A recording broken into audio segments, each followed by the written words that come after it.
students, today we will discuss the topic footnotes, reference, bibliography and appendix.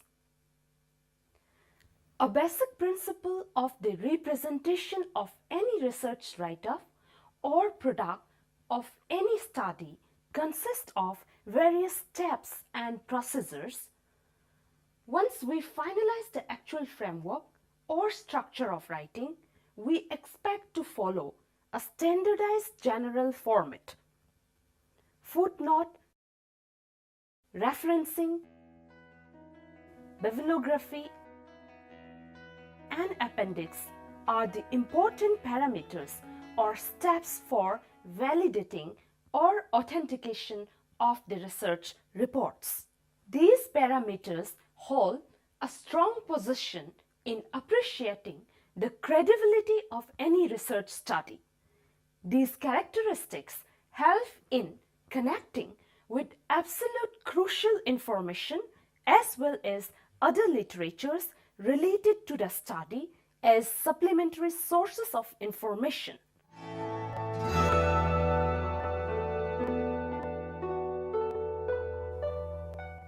Footnotes are notes meant for the simplification of a viewpoint. This means that a particular point of expression or quotation,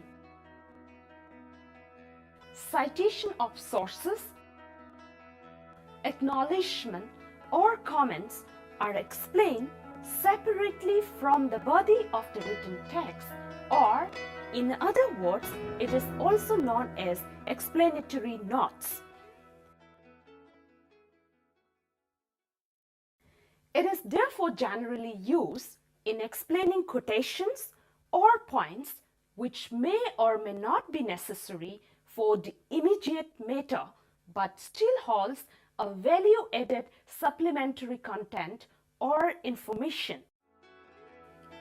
It is also used to acknowledge the source of information one has taken, or what is called your copyright permission footnotes.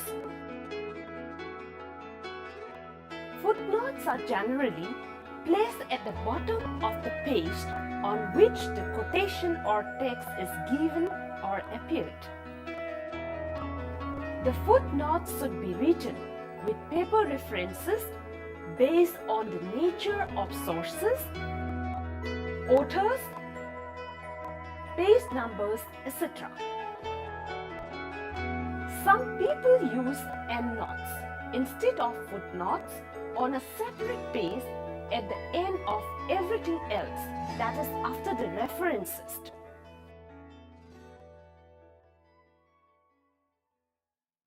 Some of the important points or format in writing up of footnotes are: the note number should be recorded successively in a superscripted form.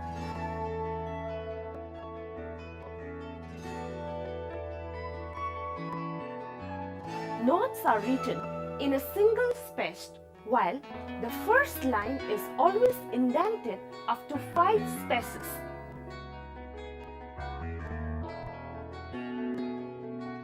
The space or distance between two notes are double spacing.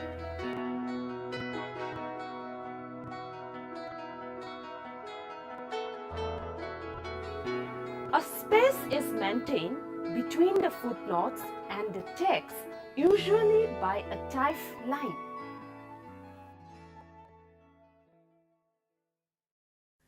Let us have a look at this image of footnote.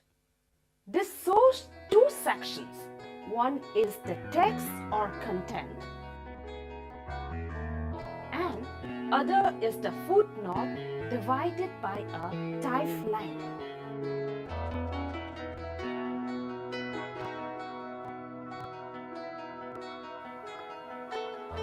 In the body of the text, we observe note numbers, which are successively recorded as 1, 2, 3, and 4 in a superscripted form.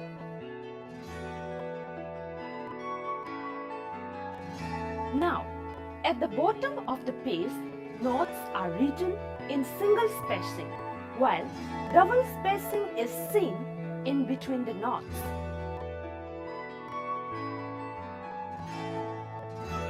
You also have noticed the abbreviations such as EVIT, offset, etc.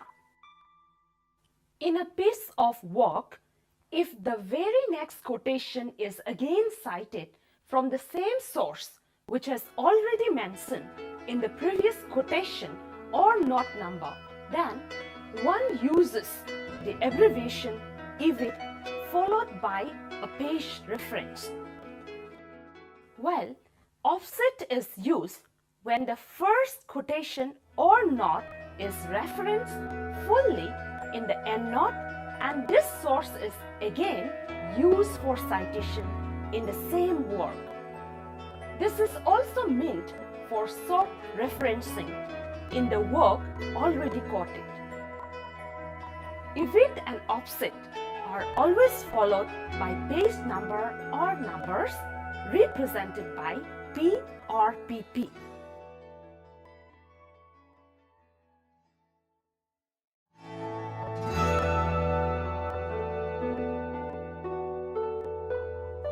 Now, let us discuss the point reference, which means list of sources used in a paper or a report. It is often misunderstood as the simplest or difficult task of recording all the significant sources or literatures one has worked in relation to a particular topic. In real sense, it is not that much simple or difficult, but the product of regular practice, where the students need to be well structured and diligent. For this, they need to find out the suggested format and follow a style guide to report the sources or citations mentioned in the report, for developing a systematic way of keeping records of sources efficiently and effectively, which will allow in authentication as well as credibility of the work without having any controversies of plagiarism.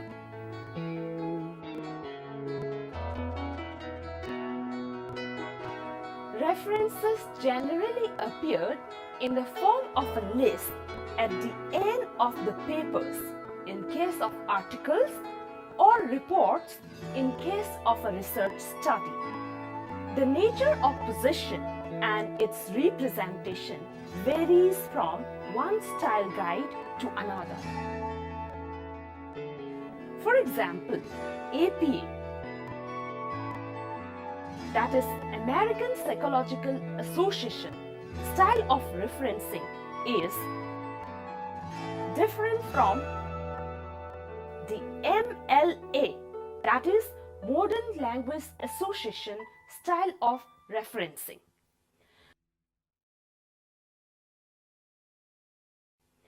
First step for learning referencing is familiarization of a particular style guide so that you don't have problems in the future while following a prescribed style of referencing.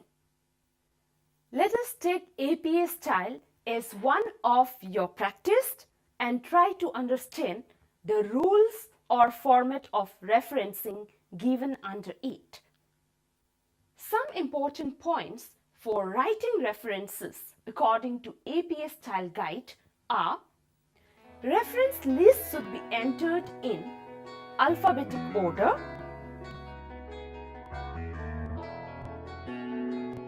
Authors' names are inverted, that is, last name is written first. Initials are abbreviated and use punctuations accordingly. If the authors are more than 7, first 6 would be listed and then would use ellipses, and at the end, after the ellipsis, the last author would be listed. Year of publication should be entered just after the author's names, followed by the titles of the book, book chapters, journal articles, web pages, magazines, etc.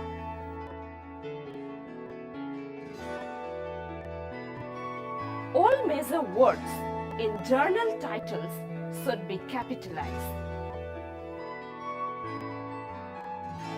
Capitalization is only for the first letter of the first word of the title and subtitle and proper nouns.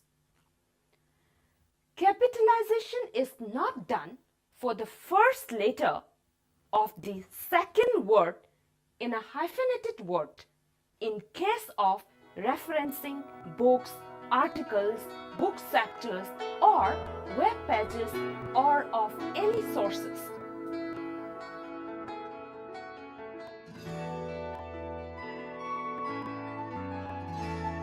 Books and journal titles should be italicized, including the volume number in case of the journals.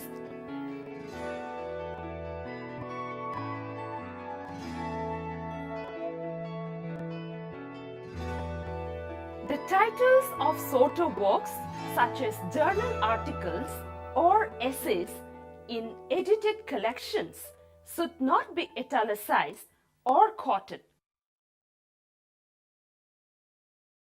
Instead, italicization is done for the title of the edited collections. Referencing different articles by the same or multiple authors are listed in order by the year of publication, beginning with the first.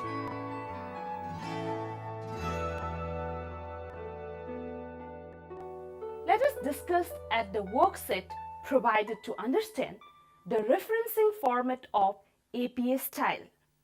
Let us look at this recommended format of APA style. First is single author book. Here, Gabori, P full stop 1999 within parenthesis full stop pastoralism in expansion colon the transhuman herders of Western Rajasthan full stop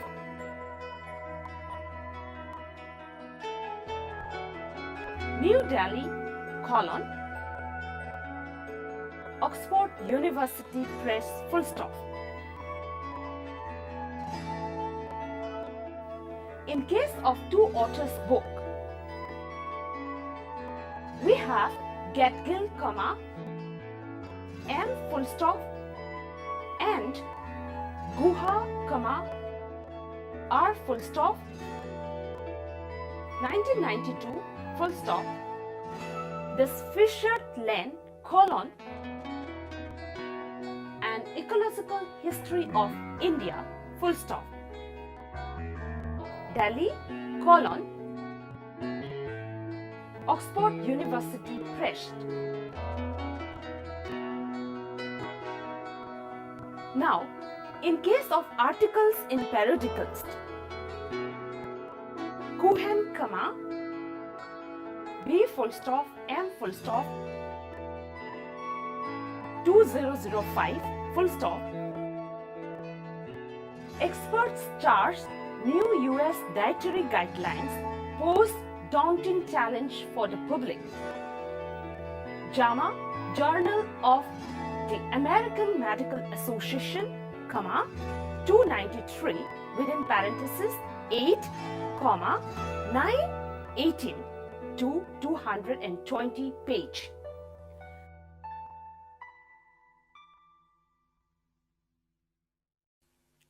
If a student has difficulty in following and writing the full references, he or she may jot down only the short references. For example, Cohen 2005 full stop. However, this is only for the first time learners and is not encouraged. Rather, go through the examples and analyze it carefully.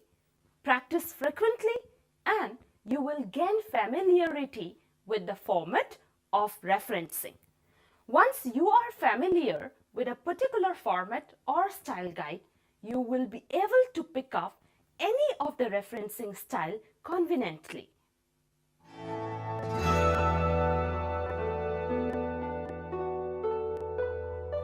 Now, let us discuss the topic bibliography. A bibliography is the representation of a list of sources, books, journals, websites, periodicals, etc., which includes information such as author, title, year of publication, publishing house or publisher, etc.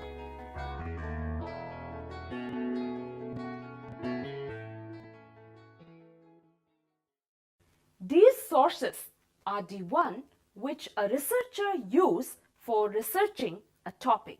This has got similarity with references or sometimes used as references. However, the two terminologies are different in ideas and also in representation.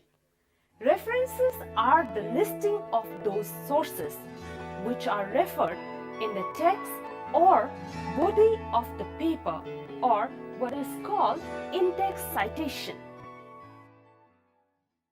Thus, those references mentioned inside the text, particularly in the form of quotations and paraphrases mentioning page numbers, would be compulsorily listed in the references. However, the source enlisted in the bibliography may or may not be part of such references referred inside the text, but remain relevant to the research topic. Thus, the referencing format is the same with the above discussed examples, but the differences in between the two, that is references and bibliography, is in the enlisting of sources.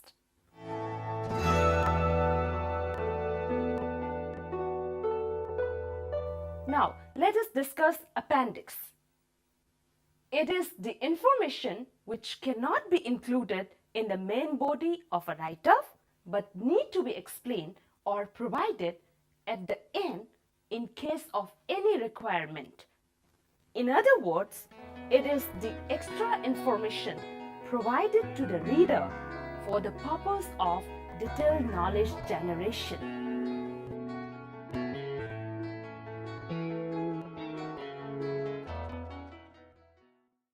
Appendices are the materials or information which are too detailed, technical or complex one has used or referred, but not always remain essential as part of the main body of the report. Appendices are listed in detail at the very end of the report, which can be numbered clearly for convenience. The numbered appendices can be referred within the parentheses inside the text. It can be tables, questionnaire,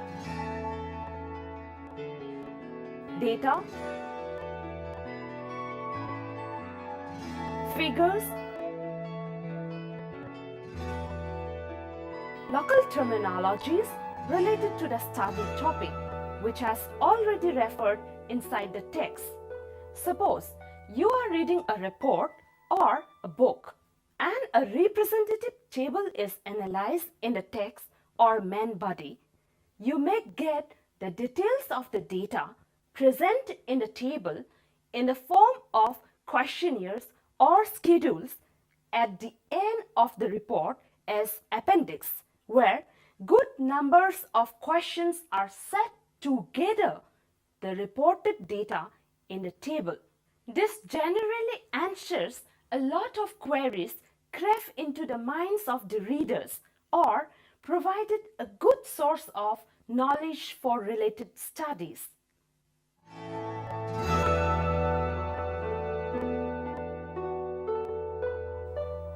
In conclusion, the above descriptions and eliminations of the scientific terminologies of research write-up are in fact the powerhouse of gaining the credibility and efficiency of the overall product of a researching topic or a paper. All these are the representative body to show the relevance of what has been studied and recorded in answering a statement or problem. These are the points where one can think of establishing or exploring new ideas or theories, or in a way a lighted bulb to develop new avenues for study.